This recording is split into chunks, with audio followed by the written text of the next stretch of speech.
Hello guys, once again welcome back to my YouTube channel, and today we are going to learn the some diseases. How can you tell when you are not feeling well? How would you like to say it in English? दोस्तों, कई बार हमें ये बोलना होता है कि मेरा पेट खराब है, मेरा गला खराब है, मेरी आंखें खराब है, अर्थात मेरी आंखें दर्द कर रही है, दुख रही है।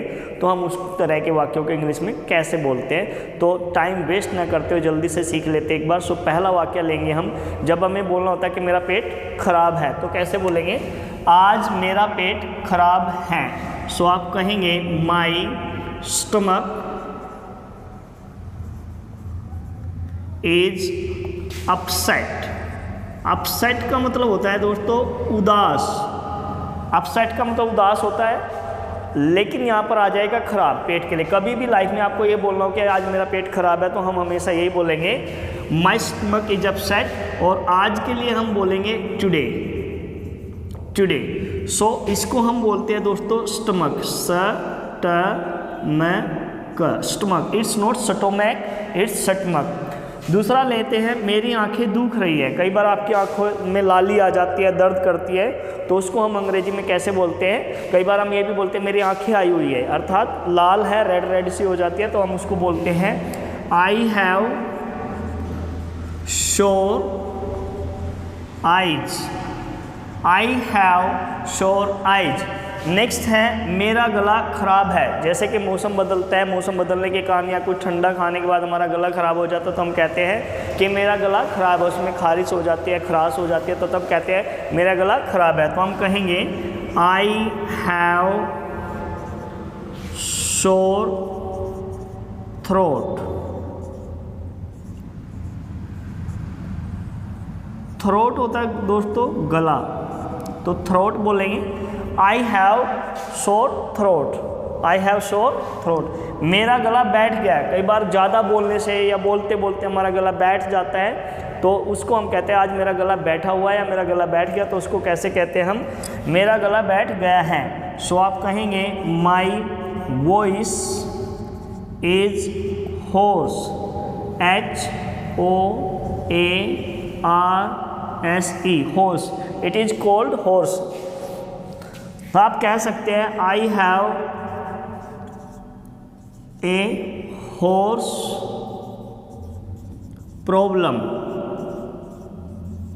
तो आप ये भी कह सकते हो कि आज मेरा गला बैठ गया, तो आप कह सकते हैं माई वॉइस इज हॉर्स और I have a hoarse problem. So दोस्तों इसको हम कहेंगे हॉर्स। सो आगे चलते हैं। नेक्स्ट है हमारा मेरे पेट में दर्द है। तो दोस्तों पेट को हम बोलते हैं स्टमक। तो आपको जब भी कहीं दर्द होता है तो हम उसको बोलते हैं एक। ACHE, एक। एक का मतलब होता है दर्द। सो जहाँ भी हमें दर्द होता है तो हम एक जोड़ देंगे। जैसे अभी हमें पेट में दर्द है तो हम कहेंगे आई हैव स्टमक। स्टमक होता है पेट। आई हैव स्टमक एक। और आजकल जो मॉडर्न इंग्लिश में हम आई हैव स्टमक एक की बजाय हैव के बाद हम गोट लगाना पसंद करते हैं। तो आप अगर चाहे तो इसको छोड़ भी सकते हैं और बोल भी सकते हैं। आप कह सकते हैं यू कैन से आई हैव गोट स्टमक एक, और यू कैन से आई हैव स्टमक एक। उसके बाद नेक्स्ट है उसे कम सुनाई देता है, उसे ऊंचा सुनता है। जैसे कई बार बोलते हैं इस व्यक्ति को कम सुनता, ऊंचा सुनता है, तो उसको अंग्रेजी में क्या कहेंगे हम? ही। और लड़की है या औरत है तो आप कहेंगे सी इज। ऊंचा सुनना होता है hard of hearing. Hard of hearing. Hard of hearing, इसको हम बोलते हैं ऊंचा सुनना। ऊंचा सुनना यानी कि आप ये कह सकते हो so he is hard of hearing, या कह सकते हो आप she is hard of hearing.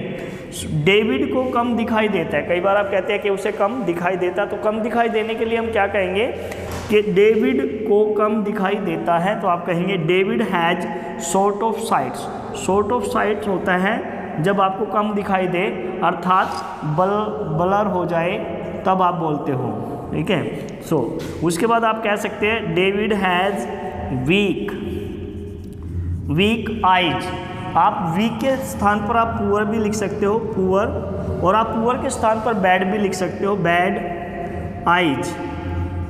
But इसमें सबसे जो कॉमन है, सबसे ज़्यादा चलता है वो या तो शॉर्ट ऑफ साइट चलता है या फिर वीक चलता है। तो आप कह सकते हैं David had short of sight and you can say David has weak eyes. So दोस्तों ये थे कुछ वाक्य आज। यदि वीडियो अच्छी लगी तो लाइक कीजिए और कमेंट कीजिए। मिलते हैं अगली वीडियो में। Thank you so much.